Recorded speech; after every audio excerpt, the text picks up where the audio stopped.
There are 9 gods in this world. 9. And all 9 of them are currently on their knees in front of a 17-year-old dishwasher. That's not a joke, that's literally where we're starting. A kid who scrubs pots for a living just made actual deities beg him for lessons. So how does someone with 0 status, 0 bloodline, and a part-time job at a noodle shop end up being the single most important person in the universe? Let's rewind, because this one's insane. His name is Ro. No family name, because orphans in this world don't get one. He was found outside a temple as a baby with nothing but a weird scar shaped like a spiral on his palm. The priests figured it was a birth defect and moved on. Nobody thought twice about it. For 17 years, Ro did the most boring things imaginable. Wake up, wash dishes, get yelled at by the noodle shop owner, sleep on a mat in the storage room. Repeat forever. My friends, this is the most before and after has ever been. Here's the twist though. Every single night, Ro has the same dream. An old man in a torn robe, sitting on a mountain, moving through a martial art so slow and so precise it looks like he's painting with his body. Ro's had this dream since he could remember. He never told anyone because, come on, who's going to believe the dishwasher kid has divine visions? But every night, without fail, he watches the old man's form. And here's the part that matters, he's been unconsciously copying it in his sleep. His body's been training itself for 17 years while his brain thought it was just watching a boring rerun. Now, the reason gods even exist in this story is because a long time ago, mortals discovered a martial art so pure it let them ascend. Problem is, ascending drains a civilization dry, like actually collapses empires. So the 9 who made it to godhood sealed the technique away and swore never to teach it again. They locked it in a scar. One single scar, passed down at random to whoever the universe decides deserves a second shot at it. Guess whose palm that scar is sitting on? Before we get to the street fight that changes everything, let's actually sit with how small Ro's life was, because the contrast is the whole point of this story. He worked at a place called Old Tunnel Noodles, a cramped little shop wedged between a blacksmith and a fortune teller who never had any customers. The owner, a heavy-set man named Del, treated Ro like furniture that happened to move.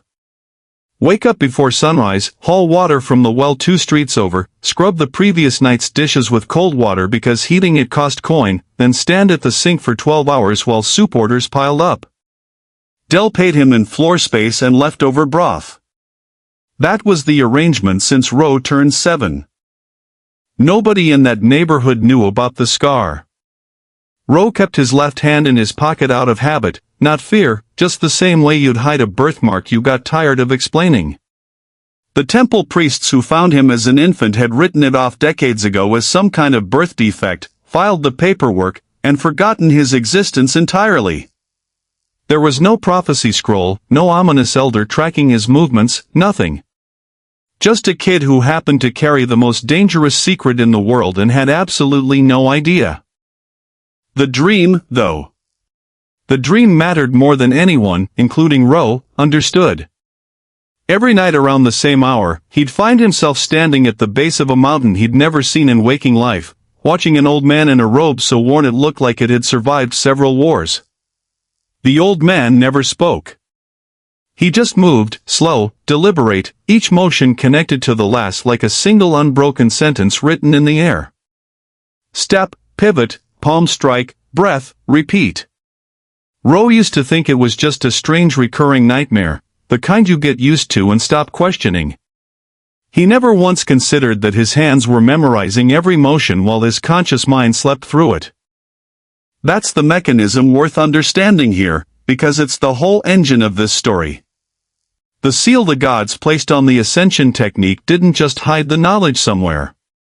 It embedded the entire art directly into a scar, and that scar transmits the technique the way a seed transmits a tree, slowly, biologically, without the carrier even realizing growth is happening.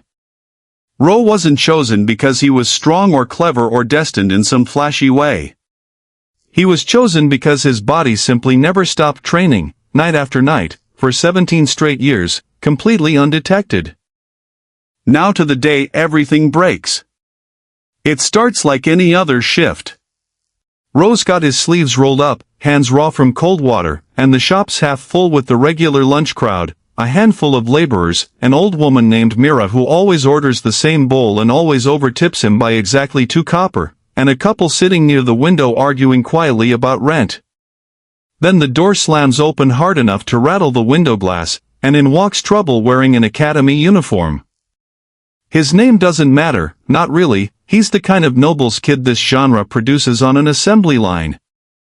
Silver buttons on his coat, an entourage of 2 friends who laugh at everything he says a half-second too late, and the specific kind of confidence that only exists in people who've never once faced a consequence. He orders the most expensive bowl on the menu, complains it's cold before it's even served, and when Dell tries to explain the kitchen just opened the fire 20 minutes ago, the kid doesn't want an explanation. He wants someone to blame. Mira, sweet, harmless Mira, happens to be standing up from her table at exactly the wrong moment, moving slow because her knees aren't what they used to be. The noble's kid, mid-tantrum, shoves past her without even looking, and she goes down hard onto the wooden floor, her bowl shattering, broth soaking into her sleeve.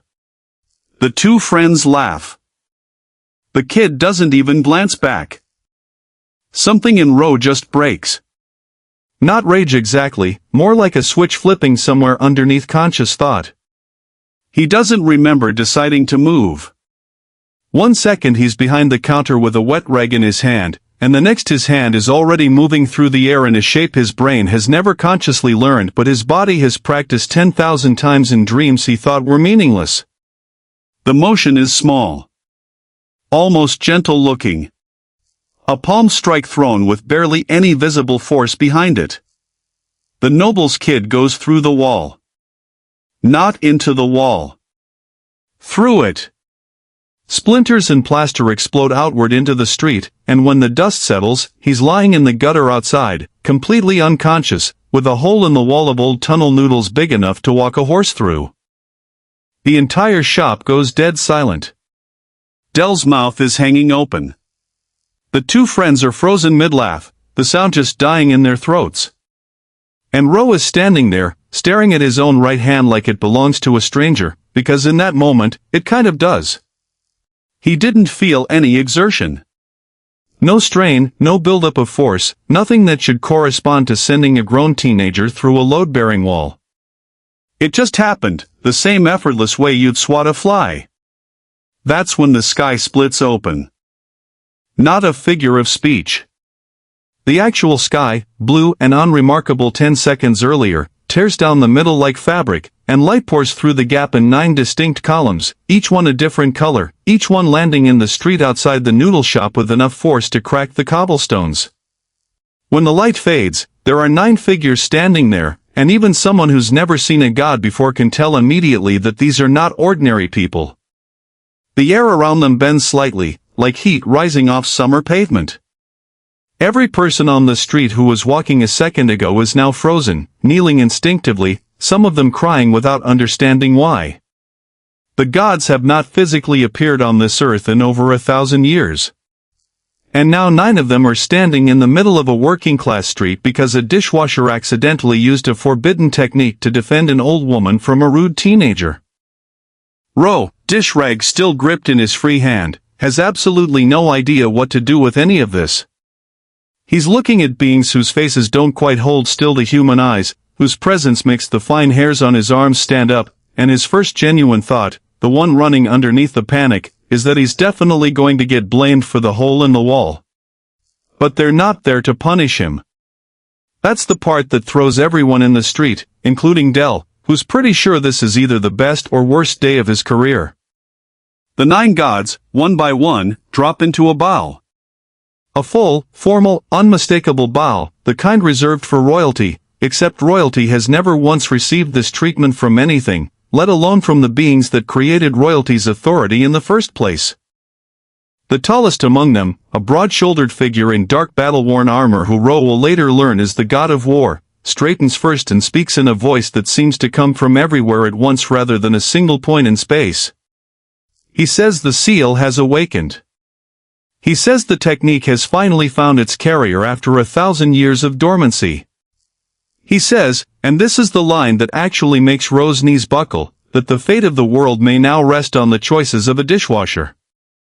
Here's why that matters, and why the gods aren't just being dramatic for effect.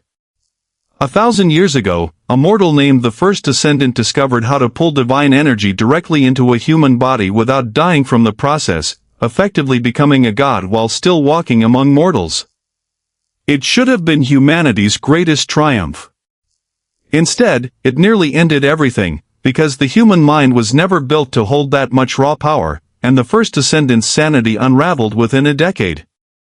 He didn't become a tyrant out of malice. He became one out of a slow, irreversible fracture in his own perception of reality, until eventually he couldn't tell the difference between mortals and insects, and started treating them accordingly. It took all 9 gods working together, at tremendous cost, to finally seal him away and lock the technique itself so deeply that no mortal could ever stumble onto it by accident again. They embedded it in a scar and let fate decide who would carry it next, hoping that whoever eventually inherited it would somehow do better than the man who broke the world the first time. For 1,000 years, nobody did. The scar passed silently through generations, occasionally landing on someone who lived and died without ever awakening it, the seal remaining dormant because the conditions were never quite right. Until Ro. Until a moment of pure, unthinking instinct to protect someone weaker than him cracked the seal wide open on a random Tuesday afternoon in the worst part of a mid-sized city. The gods aren't here to control him yet. Right now, in this exact moment, they're terrified of a much bigger problem, which is that an active, unsealed ascension technique now exists in the world again, carried by someone with zero training, zero protection, and zero idea what kind of attention this is about to draw. Because if 9 gods just felt that seal crack from wherever they normally exist, there is absolutely no chance the people who have spent centuries hunting for exactly this moment didn't feel it too. Ro, for his part, is still holding the dish rag. He looks at the war god, looks at the hole in the wall, looks at Mira being helped up by one of the laborers, and asks the only question that feels remotely manageable in a moment this insane. He asks if this means he's fired. The war god actually laughs, a booming sound that rattles a few loose shingles off nearby rooftops, and says that fired is the least of what's about to happen to this boy's simple little life. And that's exactly where we're going next. But before we move on, it's worth pausing on the reactions of the other 8 gods standing in that street, because none of them are looking at Ro the same way. The wisdom goddess, a slender figure whose eyes seem to hold centuries of quiet calculation, isn't smiling like the war god. She's watching Ro with something closer to concern, maybe even guilt, like she already knows exactly how this story tends to end for people who get handed this kind of power without any warning. The death god, hooded and silent at the very edge of the group, hasn't moved at all since arriving, just stands there like a shadow that decided to show up in person. And the smallest of the 9, a god whose domain nobody in the crowd can even guess it yet, keeps glancing nervously toward the horizon, as if she's already listening for something the rest of them haven't noticed. That detail matters. Because somewhere out past the edge of the city, in a compound built into the side of a dead volcano that hasn't been active in 3 centuries, a very old, very patient organization has just felt the same tremor the gods felt. They've been waiting for this exact signature for longer than anyone currently alive has been breathing. Their founder made a promise generations ago that the technique would return, and that when it did, they would be ready to take it by force this time instead of letting 9 overcautious deities lock it away again. We'll get to them properly soon, but for now, just know that the clock on Ro's peaceful little life started counting down the second that Noble's kid went through the wall. Back on the street, Del is trying to process the fact that his shop now has a permanent skylight shaped like a teenager. He's not thinking about insurance, because insurance doesn't exist in this world in any meaningful sense. He's thinking about how he's going to explain this to his landlord, who is, coincidentally, that same Noble's father. This detail will matter later, but right now it's just background noise compared to the fact that 9 literal gods are standing in his dining room doorway. Mira, still a little shaken from the fall, is the first ordinary person brave enough to actually address one of them directly. She looks up at the wisdom goddess and asks, in the flattest, most unimpressed tone imaginable, whether the boy is in trouble. It's such a small, human question in the middle of an event that's rewriting the rules of the entire world, and it's exactly the kind of detail this story likes to sit with. The wisdom goddess kneels slightly, meets the old woman's eyes, and tells her that no, Ro is not in trouble, but he is, unfortunately, about to become the single most hunted person on the continent. Mira, without missing a beat, says that sounds like trouble to her. The war god, still riding the high of watching a mortal accidentally deck a spoiled noble through solid masonry, steps toward Ro and asks him directly, no formality, no ceremony, whether he understands what just happened to his own hand. Ro, honest to a fault because lying has never really occurred to him as a survival strategy, says no, not even a little bit. He says he just moved. He didn't plan the strike, didn't aim it, didn't even think about hitting the kid so much as just needing him to be somewhere else immediately, and his body handled the rest without consulting him. That answer, more than anything else that's happened in the last 5 minutes, seems to satisfy something in the war god specifically. He turns to the other 8 and says the boy hasn't been corrupted by ambition yet, that whatever instinct drove that strike came from protection, not power hunger, and that this, more than any amount of raw strength, is the trait that actually matters. The first ascendant, 1,000 years ago, started exactly the same way, apparently, humble, well-intentioned, protective of the people around him. It's the corruption that came later, slow and invisible, that turned him into the disaster history remembers. The war god's point, blunt as always, is that they have a narrow window here to do this differently, to actually train someone properly instead of just handing them power and hoping for the best. The wisdom goddess isn't so sure the window is as wide as he thinks. She points out, calmly but firmly, that the moment 9 gods manifested in a public street in broad daylight, every scrying network, every cult informant, every rival power on the continent felt that disturbance ripple outward.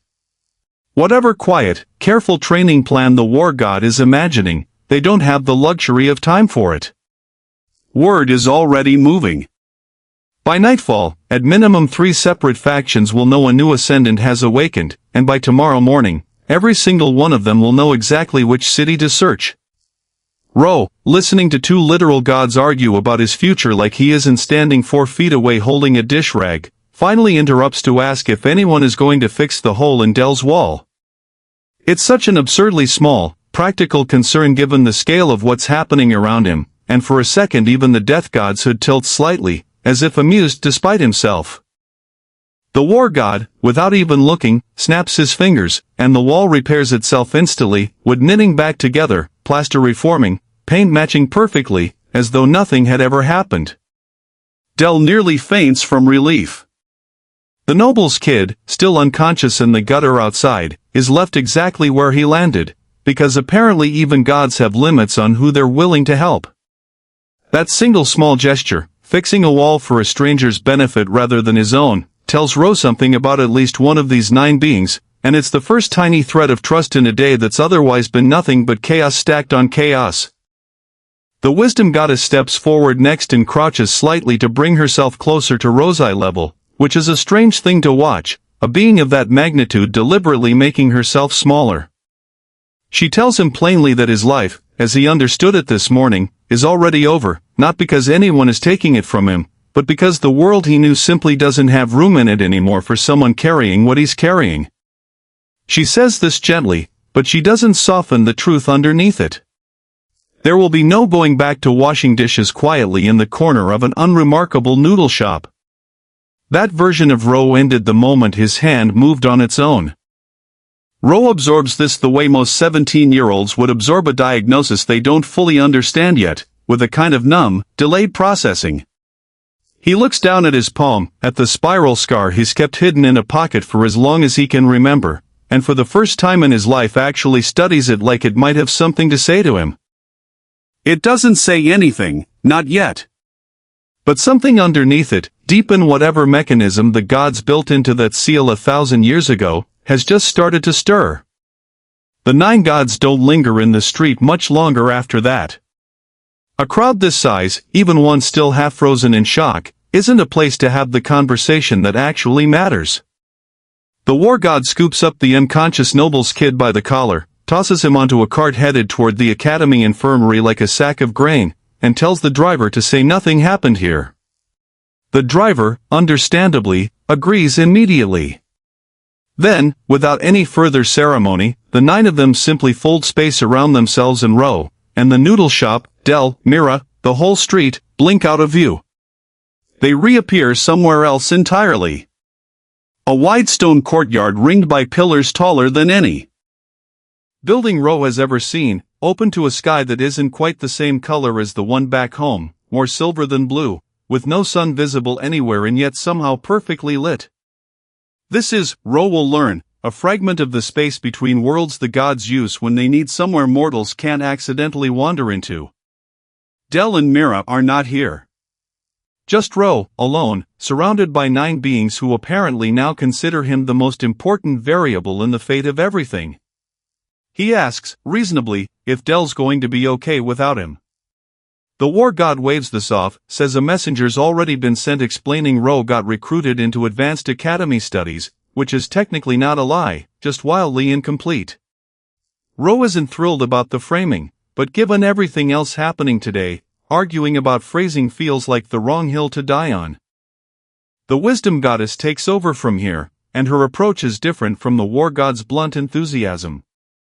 She actually sits, cross-legged on the stone floor across from Ro, bringing herself down to his level in a way that feels deliberate.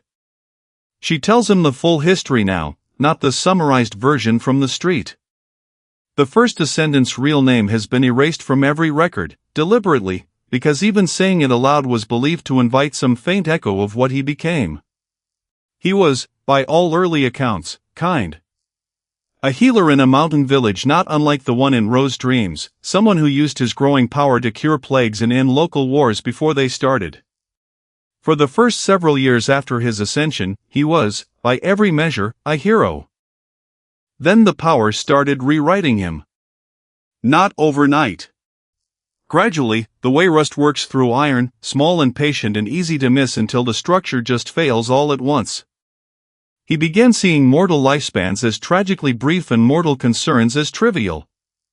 He began making decisions for their own good without asking anyone.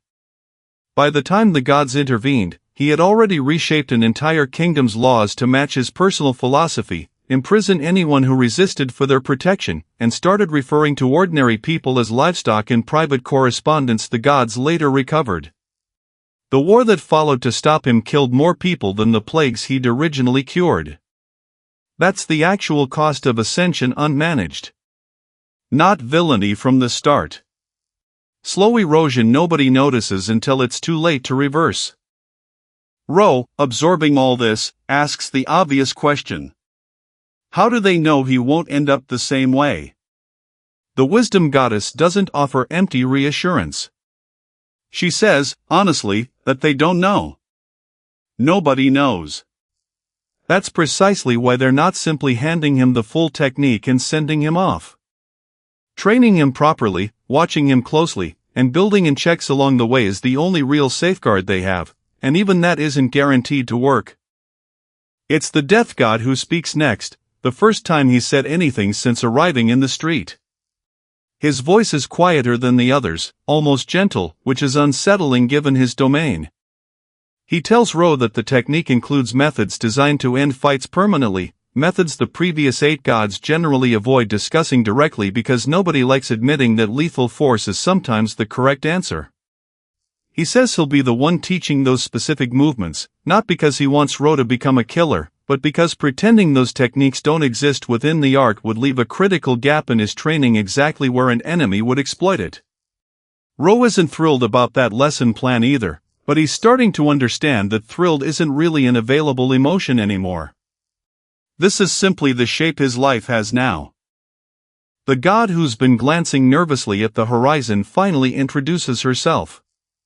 She's the goddess of foresight, smallest in stature among the 9, but apparently the reason they arrived in the street as fast as they did. She explains that her domain lets her sense disturbances in probability itself, ripples in what's likely to happen next, and the moment Ro's palm strike connected with that noble's kid, her senses lit up with more urgency than they have in centuries. Not because of the strike itself, but because of what it triggered downstream. She's been watching branching futures collapse and reform every few minutes since, and almost all of them, disturbingly, funnel toward the same organization the wisdom goddess mentioned back in the street. That organization has a name now, spoken carefully by the foresight goddess like it still carries weight even after all this time. The Ash-Rot Circle. Founded roughly 6 centuries ago by a scholar who'd survived the war against the First Ascendant as a child and spent the rest of his life obsessed with a single conviction, that the gods had made the wrong choice sealing the technique away instead of learning to properly distribute and control it. His descendants, spiritual and sometimes literal, have spent every generation since refining rituals meant to force an artificial ascension without needing the scar at all, cutting the gods out of the process entirely. They've never succeeded. Every attempt has ended in the ritual subject dying horribly, their body unable to hold power it wasn't naturally granted. But a natural ascendant finally waking up gives them something they've never had before, a working template to study, copy, and potentially force onto multiple people at once. Ro asks what happens if they catch him. The foresight goddess doesn't sugarcoat it. Best case, they try to convince him to join willingly, framing themselves as liberators freeing him from divine control.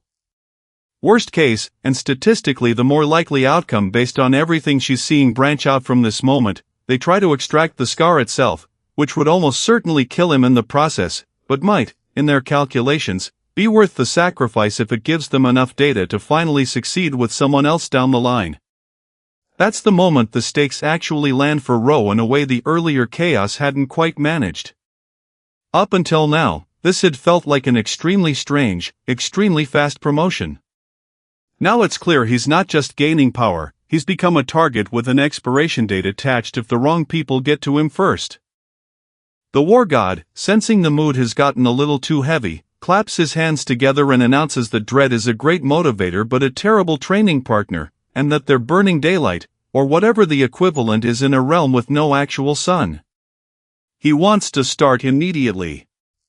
Not tomorrow, not after a ceremony, right now, because every hour Ro spends untrained is an hour the Ash-Rot Circle spends closing the distance.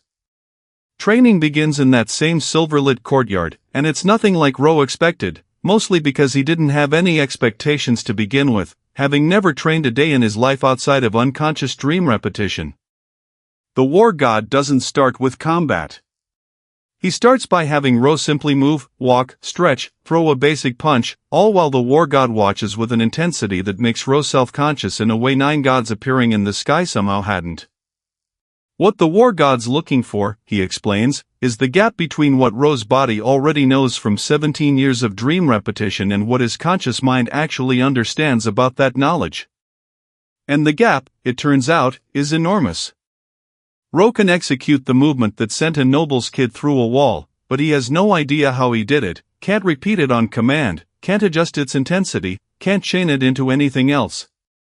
It's raw, unconscious muscle memory sitting on top of zero conceptual understanding, like a musician who can play one perfect song by pure instinct but doesn't know a single note of theory and can't play anything else. The war god's approach, blunt as ever, is repetition until understanding catches up to instinct. He has Ro throw that same palm strike, slow, deliberate, 100 times in a row, then 200, then breaks it down piece by piece, the foot placement, the hip rotation, the exact moment breath and motion sync together. It's exhausting in a way Ro's never experienced. Washing dishes for 12 hours left his hands raw and his back stiff, but this leaves something deeper depleted, like his whole nervous system is being rewired in real time. By what feels like the 4th or 5th hour, though time moves strangely in this realm, Ro manages to throw the strike consciously for the first time, aiming it at a stone pillar the war god designated as a target. It doesn't send the pillar flying through anything. It barely chips the surface.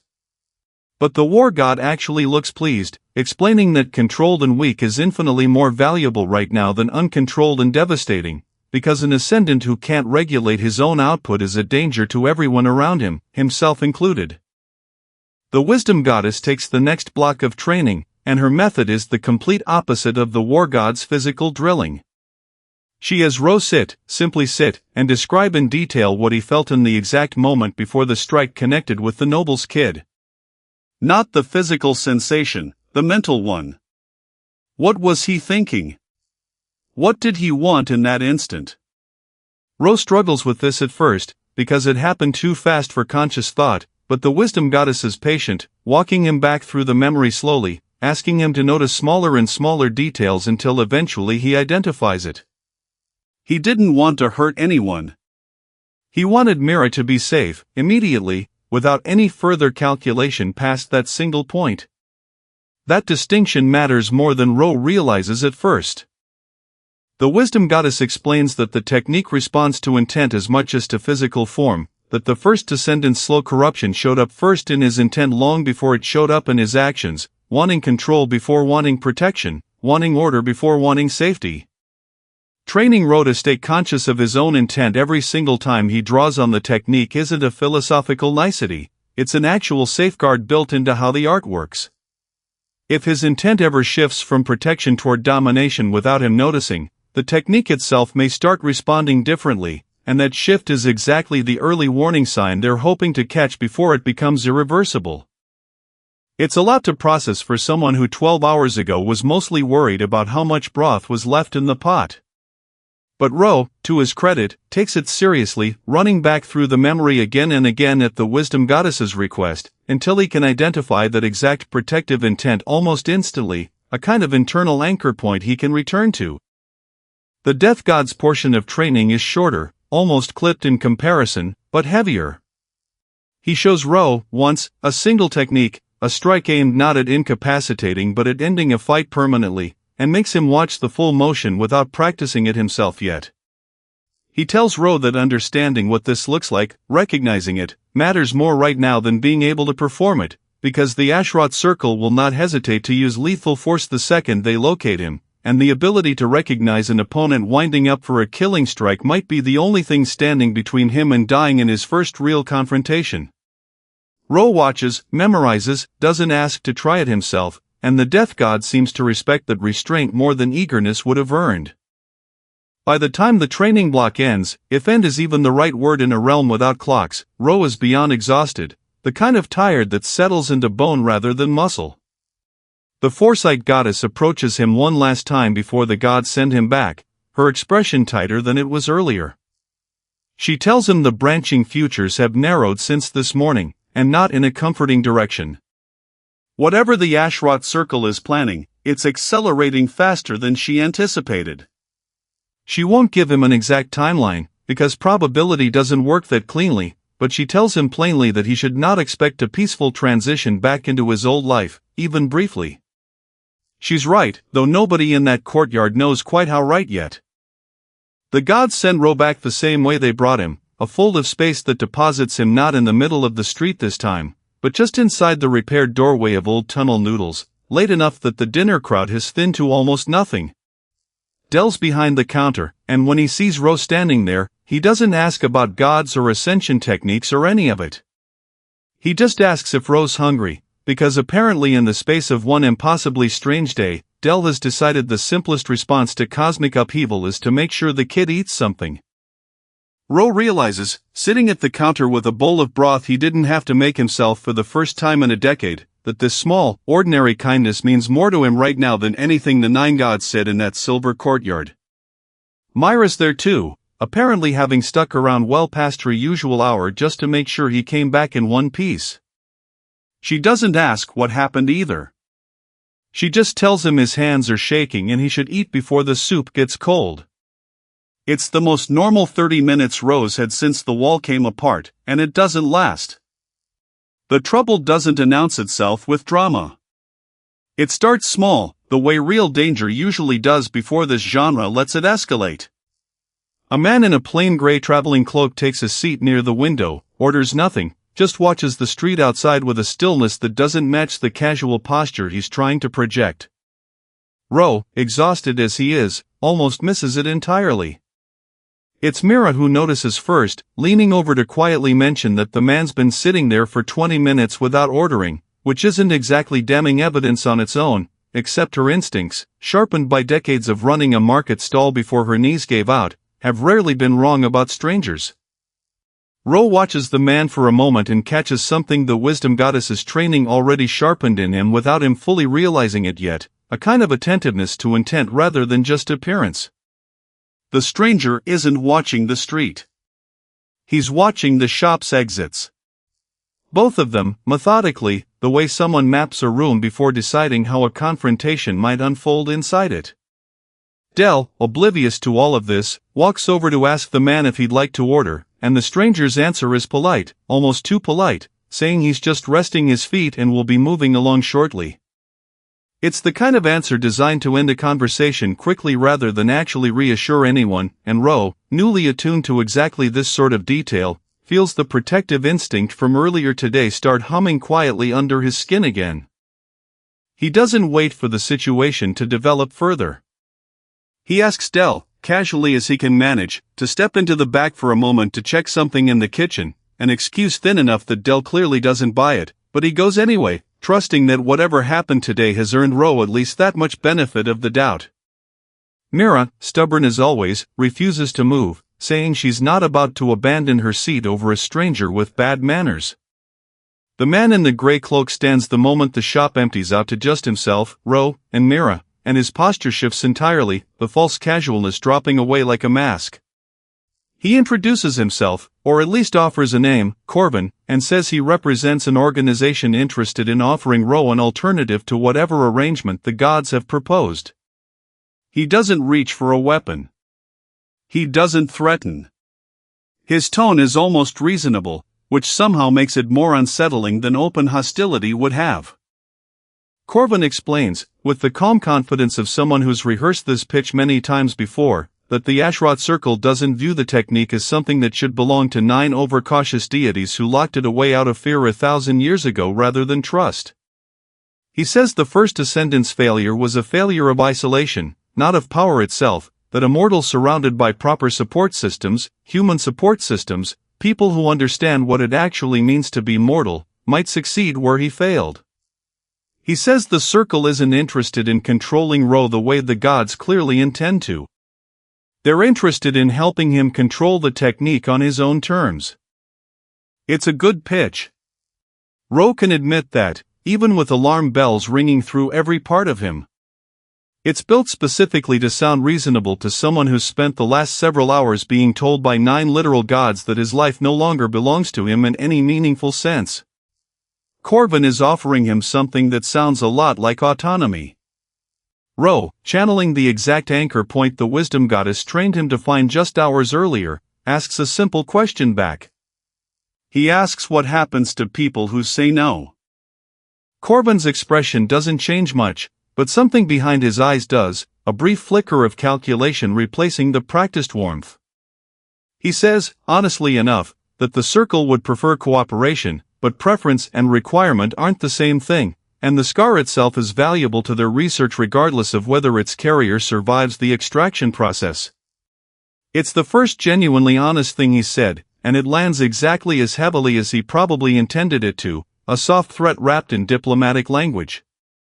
Mira, who has apparently decided she's had quite enough of listening to a stranger threaten her favorite dishwasher, stands up from her seat despite her knees and tells Corvin, in language considerably less polite than anything he's used, to get out of the shop before she finds something heavier than a soup ladle to escort him out with.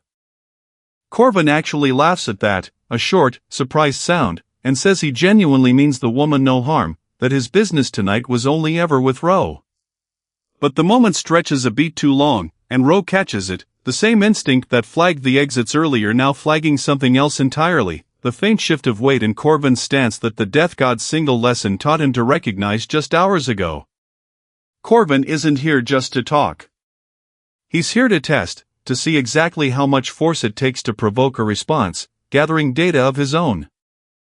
Ro doesn't wait to find out what happens if the test escalates on Corvin's terms instead of his own. Corvin doesn't reach for a weapon, not obviously anyway, but the shift in his stance is the same tell the Death God trained Ro to recognize just hours earlier, weight sinking slightly into the back foot, shoulders squaring instead of relaxed. It's subtle enough that a normal 17-year-old dishwasher would miss it entirely. Ro doesn't miss it. He's up from his stool before he's even consciously decided to move, putting himself between Corbin and the table where Myra's still sitting, arms crossed, glaring at the stranger like he's an unruly customer who forgot to tip. Corbin actually raises both hands, palms open, the universal gesture for "I'm not the one starting this." He says, almost amused, that he genuinely didn't come here to fight, that violence this early would be a spectacularly poor recruitment strategy. He says the circle values Ro's cooperation far more than his corpse, and that a body count in the middle of a public noodle shop helps nobody's cause. It's a reasonable argument. It's also, Ro notices, exactly the kind of thing someone says right before doing the opposite. The bell above the door jingles, and for one absurd second Ro thinks it's just another customer walking into the worst possible timing of their evening. It isn't. Two more figures step through, both wearing the same plain gray cloaks as Corbin, both radiating the same practiced calm that somehow reads as more threatening than open aggression would. They don't announce themselves. They just take up positions near the exits, the same exits Corbin had been quietly mapping since he first sat down. That's when Ro understands the pitch was never actually the plan. The pitch was the delay, buying time for reinforcements to arrive and box him in before anyone made a move. Corbin's calm reasonableness wasn't a genuine offer at all, or if it was an offer with a very short expiration and an armed backup plan sitting right behind it. Mira, unimpressed by the escalating headcount, stands up anyway, knees be damned, and tells the newcomers that this is a family establishment and they're welcome to leave the way they came in. One of the new arrivals, younger than Corbin, with sharper, more eager eyes, actually laughs at that, the kind of laugh that suggests he's never once considered an old woman a variable worth respecting. That turns out to be a mistake, though not the kind anyone in the room expects yet. Ro's hand finds Myra's shoulder, gentle but firm, guiding her back half a step, and he speaks for the first time since the newcomers walked in.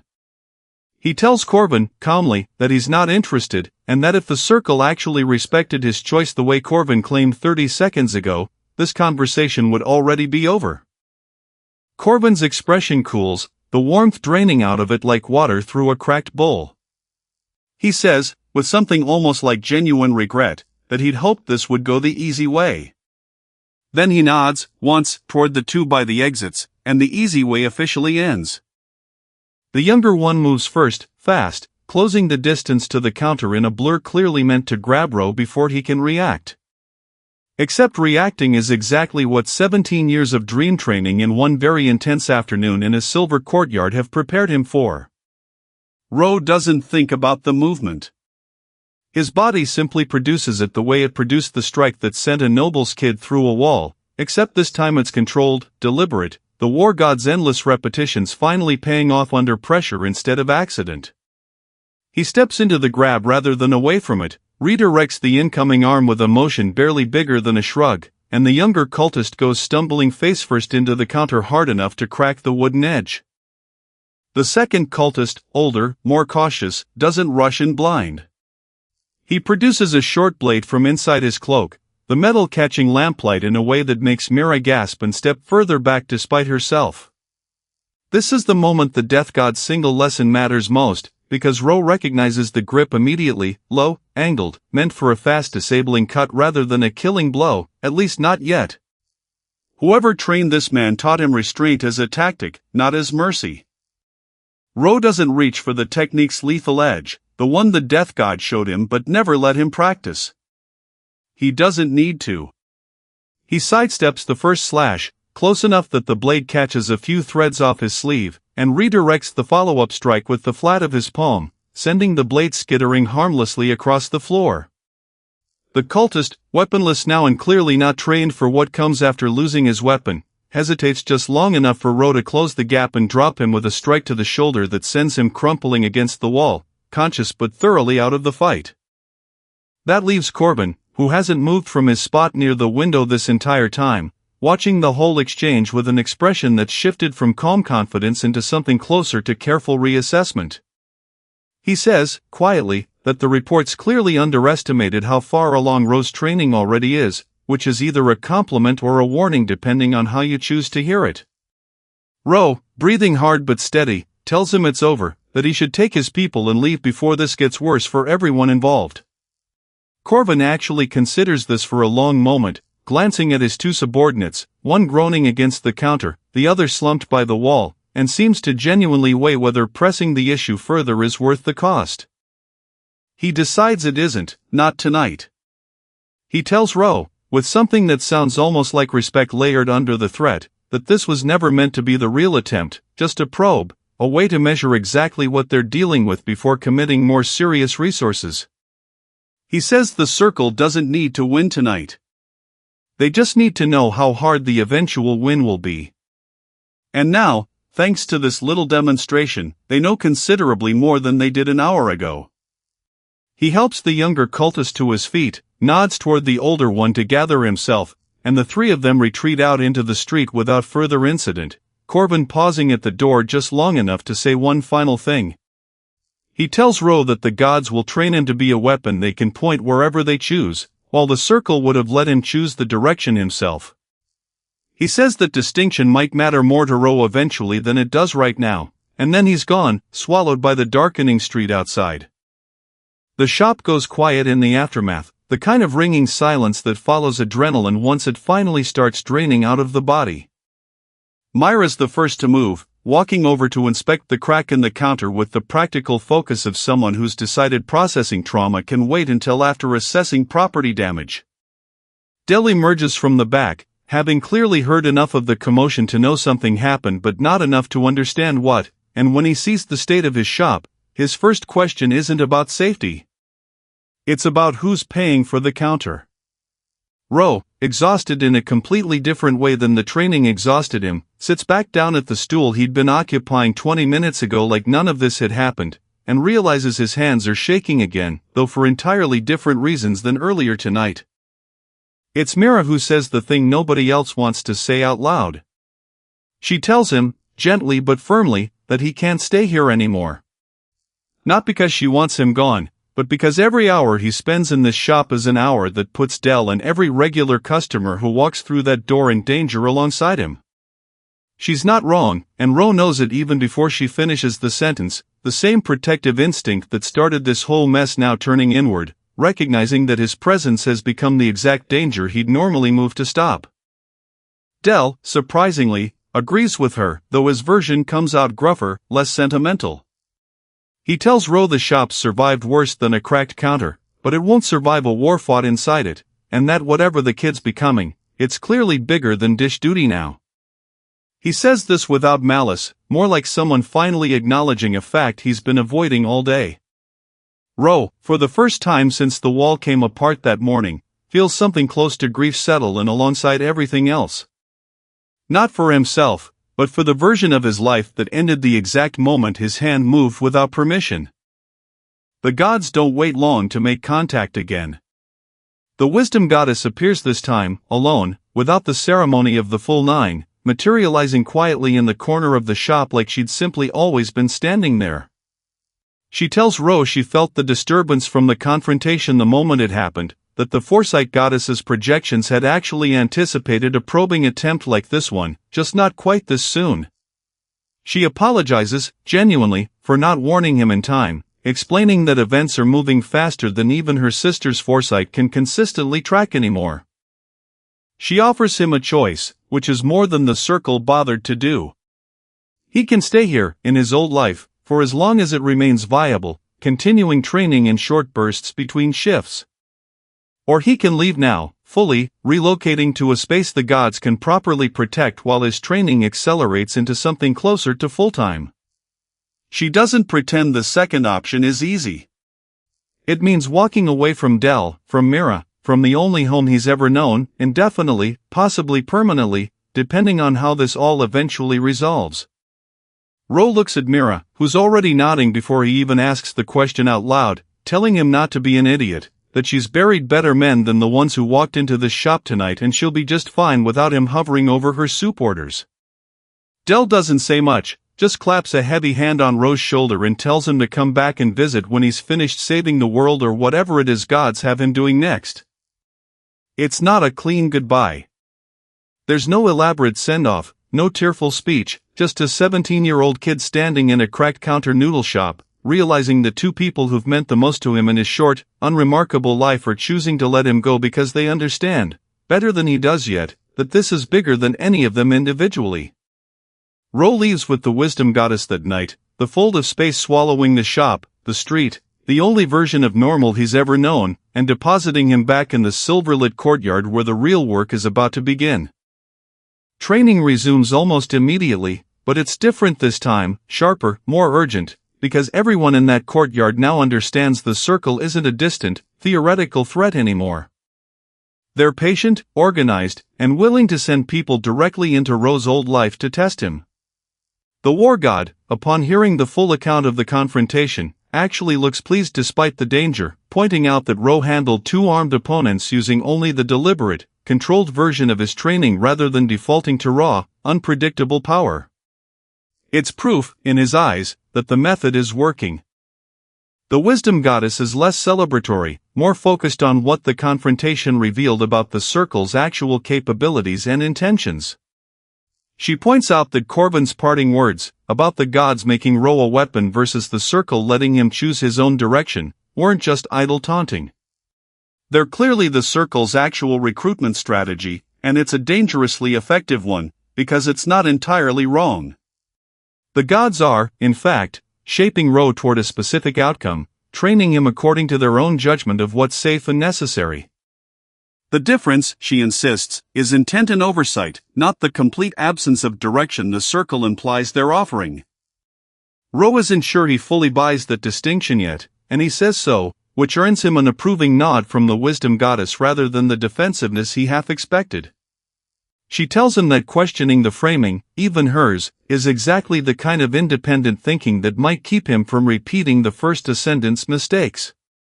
Blind trust in any single authority, gods included, is precisely the vulnerability the circle is hoping to exploit eventually, whether through recruitment or through slow erosion of his own judgment. Training accelerates from there, days blurring together in the strange timeless quality of the god's realm. The war god pushes combat drills further, introducing scenarios with multiple opponents, weapons, and eventually simulated ambushes designed to mimic exactly the kind of confrontation Ro survived in the noodle shop, except scaled up, harder, meant to prepare him for whatever the circle sends next. The wisdom goddess continues the intent work, digging deeper into the philosophical foundation of the technique, teaching Ro to recognize the subtle difference between protecting people and controlling them, a line she insists gets blurrier the more power someone holds. The death god, quiet as always, finally lets Ro practice the lethal edge of the technique, not on a live target, but on constructs summoned specifically for training, humanoid shapes made of compressed shadow that dissolve on impact rather than actually dying. Ro hates every second of it, and the death god tells him that hating it is exactly the correct response, that the day this training stops feeling heavy is the day he should start worrying about himself. The foresight goddess checks in periodically, her expression growing steadily more tense with each visit. She tells Ro, without elaborating much, that the circle's activity has spiked dramatically since the noodle shop confrontation, that whatever they learned from that probe has accelerated timelines she'd previously expected to unfold over months rather than days. She won't say exactly what she's seeing, only that the branching futures are narrowing fast, and fewer of them end well. It's during one of these tense check-ins that the courtyard itself trembles, just slightly, a faint vibration running through the stone underfoot that has all 9 gods going instantly still, heads turning toward the horizon in unison. Something has just breached the boundary between their realm and the mortal world, something large enough to register even here, in a space specifically designed to be inaccessible to anyone without divine permission. The war god's hand goes to his weapon before anyone else has even finished processing what's happening. Whatever's coming, it's coming fast, and it's coming directly toward them. Ro, still catching his breath from the last training drill, doesn't know enough yet to be as frightened as the reaction around him suggests he should be. He watches the wisdom goddess's expression shift from calm instruction into something tighter, more focused, and that alone tells him more than any explanation could. Gods don't panic easily. Whatever's approaching has earned genuine concern from beings who casually fold space and repair walls with a snap of their fingers. The foresight goddess is the one who identifies it first, her eyes unfocused in that way she gets when she's tracking probability threads rather than looking at anything physically present. She says the words slowly, like she's confirming something she desperately hoped wouldn't be true. A circle construct. Not a person. Something built. That distinction matters enormously, and the death god is the one who explains it, his usually quiet voice sharper now, more urgent. The Ashrot Circle's centuries of failed ascension rituals haven't just produced dead subjects. Some of the failures, the ones that didn't quite die but didn't quite survive either, get repurposed. Stripped of anything resembling a mind, reinforced with whatever divine fragments the ritual managed to bind before collapsing, and turned into weapons. Not sentient, not reasoning, just raw, directed force wrapped around whatever's left of a person who volunteered, or was volunteered, for an experiment that never should have been attempted. The realm trembles again, harder this time, and a section of the courtyard's outer boundary, previously invisible, previously assumed impenetrable, starts to visibly warp, reality itself straining under pressure from the other side like fabric stretched too tight. The war god steps forward, positioning himself between that warping boundary and Ro without needing to be asked, and tells the others this is exactly why they needed more time they clearly don't have. Ro asks the obvious, terrified question. He asks how the circle managed to breach a realm the gods themselves described as inaccessible to anyone without permission just days ago. The wisdom goddess's answer is grim. She says the boundary isn't being broken from outside through force alone. It's being unlocked, which means someone, or something, on the other side has knowledge of the realm's structure that no outsider should possess. Which means, and she doesn't finish the thought out loud, but everyone in that courtyard reaches the same conclusion at roughly the same moment, that the circle has a source. Someone with insider knowledge of divine architecture has been helping them, possibly for a very long time. The boundary finally gives way entirely, not with an explosion, but with something quieter and somehow more unsettling, a soft tearing sound like old paper giving out, and through the gap steps something that used to be human, once, a long time ago, before whatever ritual claimed it left behind only a vague suggestion of a person's shape wrapped in layers of raw, unstable energy that flickers between colors like a dying flame refusing to fully extinguish. It doesn't speak. It doesn't need to. The moment it fully enters the courtyard, the temperature drops sharply enough that Ro can see his own breath, and the construct turns, slow and deliberate, until whatever passes for its attention locks directly onto him, ignoring the 8 gods standing between them entirely. The war god doesn't wait for it to make the first move. He surges forward, weapon already drawn, meeting the construct in a collision that sends a shockwave rippling across the entire courtyard hard enough to crack several of the towering stone pillars. It's the first time Ro has seen one of the gods actually fight at full capability, and the sheer scale of it, power moving too fast for his eyes to properly track, makes every hour of training so far feel suddenly, humblingly small by comparison. But even the war god, godhood and all, isn't cutting through the construct as cleanly as Ro expects. Each strike lands, visibly connects, and the construct simply reforms, the damaged section flickering and knitting back together like the thing doesn't fully obey normal rules of cause and effect anymore. The wisdom goddess, watching closely, calls out that it's not actually alive in any conventional sense, which means killing it in the traditional sense isn't the objective. It needs to be unmade, the unstable energy holding its shape needs to be disrupted at the source, not simply damaged from outside. That's a technique, she says, urgently now, that the death god specifically taught Ro days ago and never let him actually use. Every head in the courtyard turns toward Ro at once, and he feels the full weight of that attention land heavier than anything the construct's presence managed a moment ago. He's had exactly one lesson on the lethal, unmaking edge of the technique, practiced only against dissolving shadow constructs built specifically to be forgiving. This is nothing like that.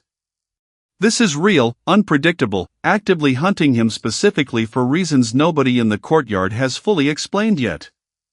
The death god's voice cuts through the chaos, calm despite everything, telling Ro that hesitation right now costs more than a wrong decision would.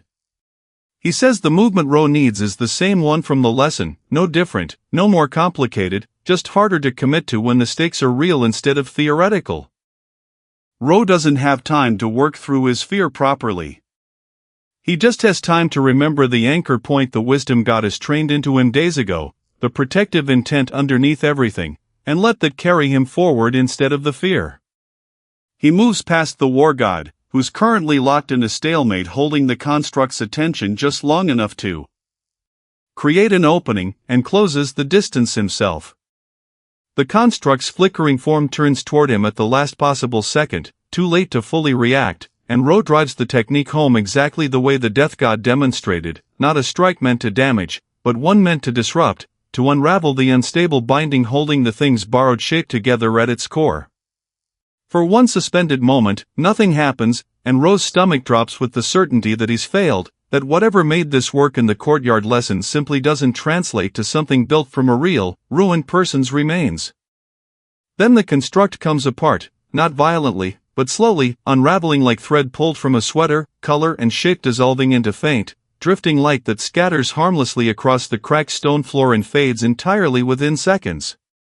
The courtyard goes silent except for the faint ringing aftermath of the war god's earlier strikes still settling in the air.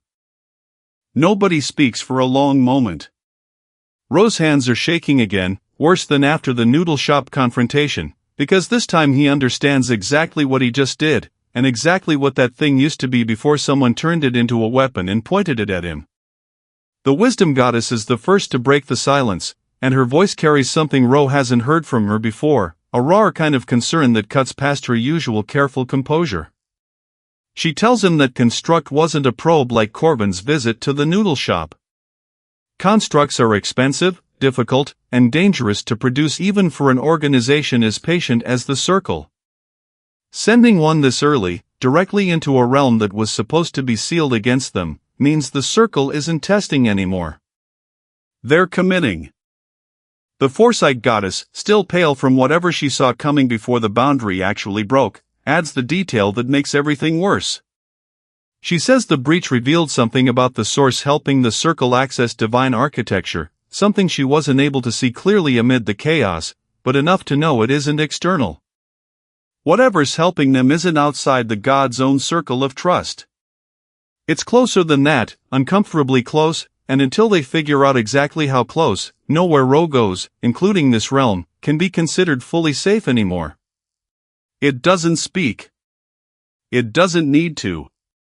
The moment it fully enters the courtyard, the temperature drops sharply enough that Ro can see his own breath, and the construct turns, slow and deliberate, until whatever passes for its attention locks directly onto him, ignoring the 8 gods standing between them entirely.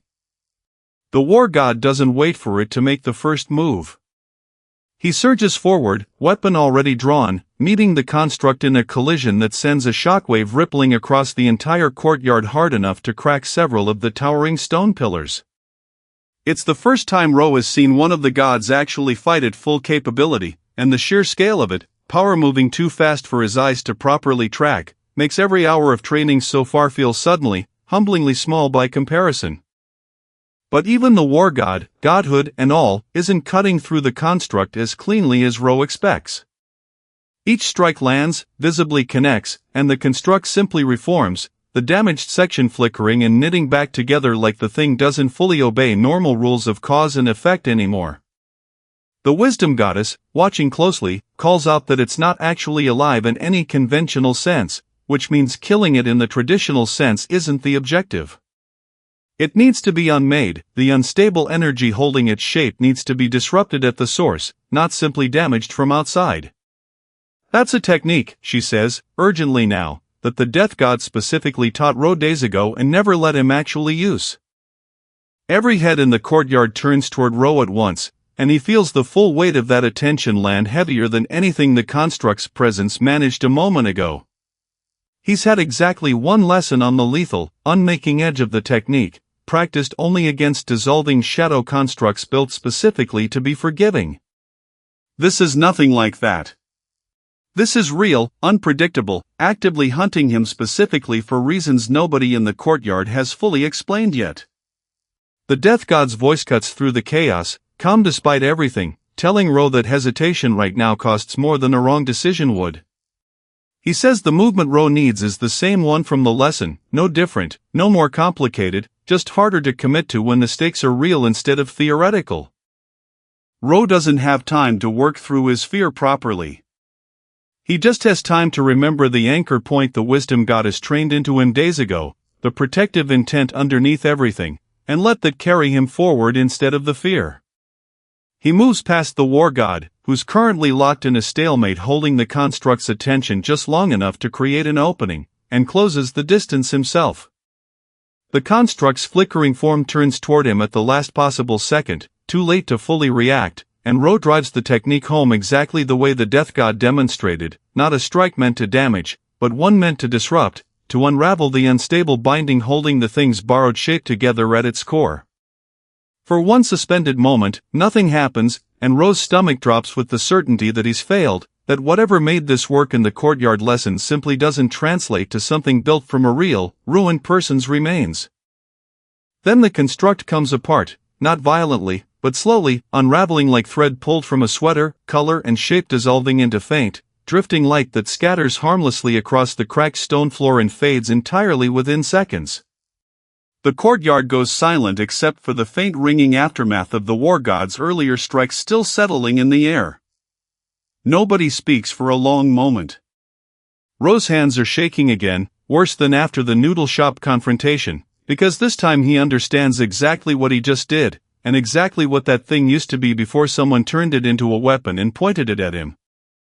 The wisdom goddess is the first to break the silence, and her voice carries something Ro hasn't heard from her before, a raw kind of concern that cuts past her usual careful composure. She tells him that construct wasn't a probe like Corbin's visit to the noodle shop. Constructs are expensive, difficult, and dangerous to produce even for an organization as patient as the Circle. Sending one this early, directly into a realm that was supposed to be sealed against them, means the Circle isn't testing anymore. They're committing. The Foresight goddess, still pale from whatever she saw coming before the boundary actually broke, adds the detail that makes everything worse. She says the breach revealed something about the source helping the Circle access divine architecture, something she wasn't able to see clearly amid the chaos, but enough to know it isn't external. Whatever's helping them isn't outside the god's own circle of trust. It's closer than that, uncomfortably close, and until they figure out exactly how close, nowhere Ro goes, including this realm, can be considered fully safe anymore. That revelation lands hard on all 9 of them, and for the first time since this whole story started, Ro watches the gods actually turn on each other, at least verbally, each one quietly running through the implications of a traitor somewhere in their own ranks. The war god, blunt as ever, says he doesn't believe it, that no god would betray the seal after everything it cost to build in the first place. The wisdom goddess, calmer but no less troubled, points out that belief isn't evidence, and that the boundary simply doesn't unlock itself without knowledge only someone with divine-level access could possess. It's the death god who says the thing nobody wants to consider out loud.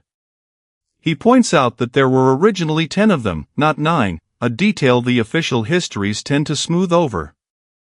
The 10th sealkeeper, a god whose domain was never fully explained even to the others, vanished shortly after the first ascendant's containment, presumed lost in the final battle. No body was ever recovered. No memorial was ever built, because nobody was certain enough of the death to justify one. For 1,000 years, that absence has simply been accepted as an old, sad mystery.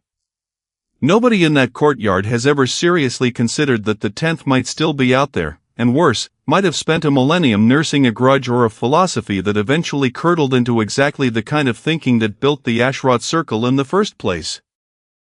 Ro, still catching his breath from the fight, asks the question that's been sitting underneath everything since this whole nightmare started. He asks what happens now, given a supply chain of danger this is not just external anymore. The wisdom goddess answers first, and for the first time, her plan isn't built around keeping him hidden. Hiding, she says, only worked when the enemy didn't know how to breach their walls. Now that a possible 10th god or someone working through one is guiding the circle directly into supposedly sealed spaces, hiding buys them nothing but a false sense of safety. The only real path forward is accelerating Ro's training past anything they'd originally planned, and preparing to meet the circle's next move head-on instead of waiting for it to find him again. The war god, predictably, likes this plan considerably more than the previous one. He tells Ro that avoiding a fight only postpones it, and that every day spent hiding is a day the circle spends refining their next construct, or worse, preparing something that doesn't unravel as easily as the one lying scattered across the courtyard floor right now. He says it's time to stop training like they're guarding a secret and start training like they're building a weapon capable of meeting whatever's actually coming. Ro doesn't love being called a weapon, even by an ally, and says so plainly, echoing Corbin's parting words from the noodle shop without quite meaning to. The war god, to his credit, actually pauses at that, considers it seriously instead of brushing it off, and admits the phrasing was careless. He clarifies what he actually means. Not a weapon pointed by someone else's hand, but someone capable of protecting what matters to him without needing permission or rescue from anyone, gods included. That distinction, small as it sounds, seems to matter enormously to Ro, and something in his posture visibly settles once he hears it.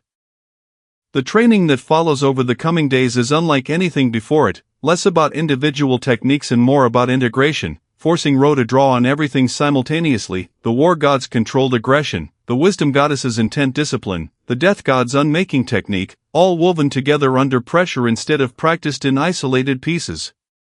The foresight goddess, meanwhile, works to identify exactly which of the gods might be compromised, running probability threads against each of her siblings with a discretion that makes the courtyard's atmosphere noticeably tenser with every passing day.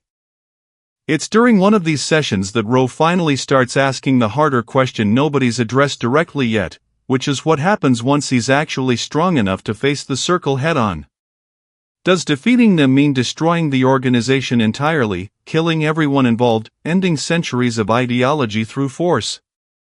The wisdom goddess admits she doesn't have a clean answer, that some within the circle are almost certainly true believers who could be reasoned with under different circumstances, while others, like whoever's guiding them from inside divine ranks, likely can't be. Sorting one from the other in the middle of active conflict is a problem even 1,000 years of godly wisdom hasn't solved. Ro decides, quietly and mostly to himself, that he's going to try anyway, to find the line between the circle's misguided followers and its actual architects, rather than treating the whole organization as a single target to be erased. It's not a decision any of the 9 gods explicitly endorse, but nobody argues against it either, and the war god, in his own gruff way, tells Ro that decision alone puts him further from the first descendant's path than any amount of raw power ever could. The days that follow settle into a strange, demanding rhythm, training stacked on training with barely a pause between sessions, but Ro notices something shifting underneath the exhaustion. He's no longer just absorbing techniques the way he did that first overwhelming afternoon. He's starting to anticipate what each god will ask of him before they ask it, starting to blend the war god's aggression with the wisdom goddess's restraint without needing to consciously toggle between the two mindsets. It's the first real evidence, small as it is, that all of this frantic training is actually cohering into something resembling mastery rather than just a growing pile of disconnected lessons. The foresight goddess continues her quiet investigation into which of the remaining 8 might be compromised, or connected somehow to whatever's left of the missing 10th. It's slow, careful work, because accusing a god of treason without proof isn't something even she takes lightly, and every dead end she runs into seems to raise her tension rather than ease it. She tells Ro, during one of the rare moments they're alone, that the missing 10th's domain was never publicly recorded for a reason nobody living remembers anymore, and that not even she can see clearly into whatever gap that omission left in the historical record. Some information, she admits, even foresight can't recover once it's been deliberately erased. That detail nags at Ro more than he expects it to, sitting with him through an entire evening of otherwise uneventful drills, the question circling back no matter how many times he tries to redirect his focus onto footwork or breathing instead.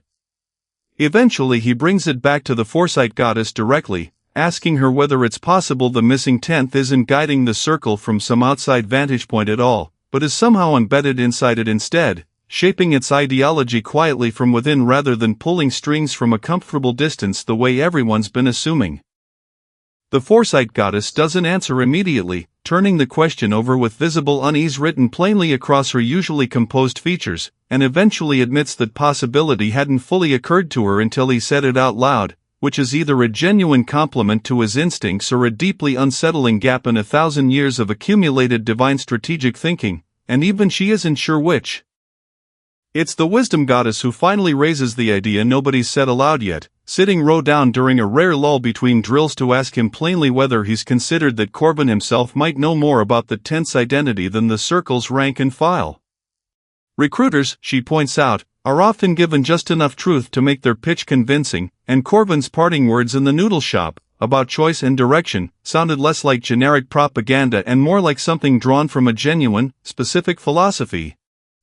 If that philosophy traces back to an actual god rather than just a bitter mortal scholar 6 centuries dead, Corbin might be sitting on exactly the kind of information the gods need most right now. Ro turns that over for a long moment before answering, and what he eventually says surprises even himself. He suggests that maybe the answer isn't capturing Corbin and interrogating him, the way the war god's expression already suggests he's planning, but talking to him again, without an ambush disguised as diplomacy on either side. He points out that Corbin didn't seem like a fanatic in the noodle shop. He seemed like someone who genuinely believed his own pitch, which means there might be room to actually reach him rather than simply defeat him. The war god thinks this is naive. He says so bluntly, reminding Ro that the man brought 2 armed cultists into a public shop and threatened an old woman within the first 5 minutes of conversation. The wisdom goddess, though, isn't so quick to dismiss it, pointing out that naive and correct aren't mutually exclusive, and that the entire tragedy of the first descendant's story was born from nobody ever successfully reaching him before his corruption became irreversible. Maybe, she suggests, that's exactly the mistake this story doesn't have to repeat, if someone's willing to try differently this time. It's not a plan yet, not fully, more a direction the group starts quietly leaning toward even as training continues at its punishing pace. The foresight goddess warns that reaching out to Corbin carries real risk, that the Circle could easily read any approach as weakness or opportunity rather than genuine outreach, and that the branching futures she's tracked so far show more paths ending badly than well. But she also admits, reluctantly, that a few of the paths where Ro actually attempts contact instead of pure confrontation show outcomes none of the purely combative approaches ever reach, outcomes where the Circle's momentum stalls rather than simply escalating indefinitely. Ro holds on to that thought through the rest of his training, turning it over during quiet moments between drills, the idea that maybe this doesn't have to end the way the first Descendant's story ended, with an entire war fought to contain one person's fracture. Maybe there's a version of this where understanding actually does more than force manages to, or a dishwasher who never wanted any of this power gets to prove that carrying it doesn't require becoming exactly what the gods have spent 1,000 years afraid of. He's not naive enough to think that path is truly guaranteed. The construct that came apart under his hands just days ago is proof enough of how far the Circle is willing to go, and Corbin's calm threat in the noodle shop wasn't empty theater. But for the first time since his hand moved on its own to protect Mira, Ro starts to feel less like someone reacting to a world that's been rewritten around him, and more like someone beginning, slowly, to shape what happens next on his own terms. There's a small, quiet moment near the end of that stretch of training where the war god, of all people, pulls Ro aside after a particularly grueling session and tells him something none of the others have said quite so plainly. He says that in 1,000 years of watching mortals rise and fall, chase power and either wield it well or get consumed by it, he's rarely seen someone hold on to the instinct that started this whole thing, the simple, uncomplicated urge to protect someone smaller and weaker than himself, as tightly as Ro has through all of this chaos. He says that instinct, more than any strike or technique they've drilled into him, is probably the only thing standing between this story and a repeat of the first Descendant's tragedy. Ro doesn't know quite what to say to that, so he just nods, and the war god, uncharacteristically, lets the silence sit there without filling it with another lecture. The story doesn't resolve cleanly here, not fully, because this is still early in a much longer war, one that started the moment a dishwasher's hand moved on its own to protect an old woman in a noodle shop, and hasn't stopped accelerating since. Somewhere out there, a possible 10th god or someone impersonating one is still guiding the circle's next move. Somewhere out there, Corvin is reporting back on exactly how far Rose training has come. And somewhere in that silver-lit courtyard, 9 gods and one 17-year-old former dishwasher are quietly preparing for whatever comes through that boundary next, because if this story has taught any of them anything so far, it's that the next attempt is always coming faster than anyone expects. Our video ends here. If you liked it, leave your like. See you next time. Bye bye.